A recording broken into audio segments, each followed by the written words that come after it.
Hey everybody, Chris here from O'Reilly Auto Parts to show you how to change the front brake pads and rotors on a 2004 to 2011 Ford Focus. Before I get into that, take a second to subscribe to our channel if you haven't already so you don't miss out on any of our new content. Today I'll be changing the front brake pads and rotors on this 2010 Ford Focus SE, and procedures will be similar on Focus models from 2004 to 2011, but be sure to know the specifics for your vehicle before getting started. If you're not completely comfortable doing this yourself, we'd be happy to recommend a professional technician in your area. Once you've got your supplies together, here's what you'll do. Park on a level surface. Loosen the lug nuts on the front wheels with a 19mm socket. Jack up the front end and put it on stands. Remove the lug nuts and take off the wheels. Turning the steering wheel can help you access the caliper you're working on a little more easily. Use a 14mm socket to remove the caliper bolts. Slide the caliper off. Use a caliper hanger to keep pressure off of the brake line. You can take the inner brake pads out of the caliper and the outer brake pads out of the caliper bracket at this point. Remove the two caliper bracket bolts with a 15mm socket and set the bracket aside. Take off the old rotor. Use a wire brush to clean the wheel hub of any rust or debris.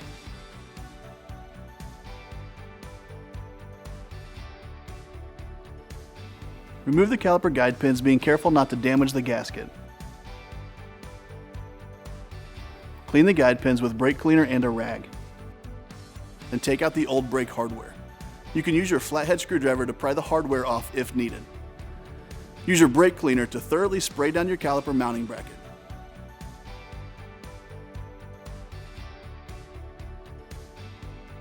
Apply 100% silicone brake grease to the guide pins and reinstall. Apply 100% silicone brake grease to the hub. Use brake cleaner to wipe down the friction surface of your new rotor. Brake cleaner will strip paint, so be careful to keep it away from any painted surfaces when you use it. Put your new rotor in place on the hub.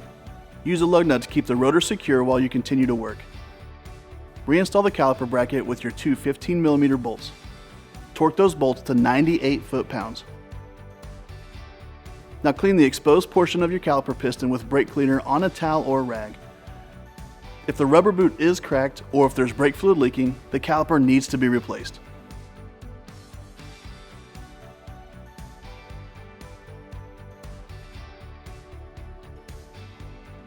Attach your bleeder tool and open the bleeder valve by turning it counterclockwise.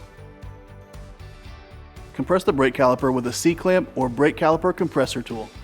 Use an old brake pad to protect the piston. When you're done, the piston should be flush with the housing. Retighten the bleeder valve, being careful not to let any air into the line.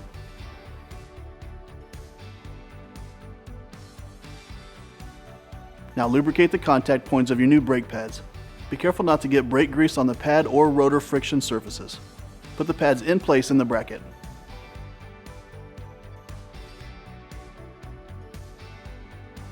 Slide the caliper into place over the rotor.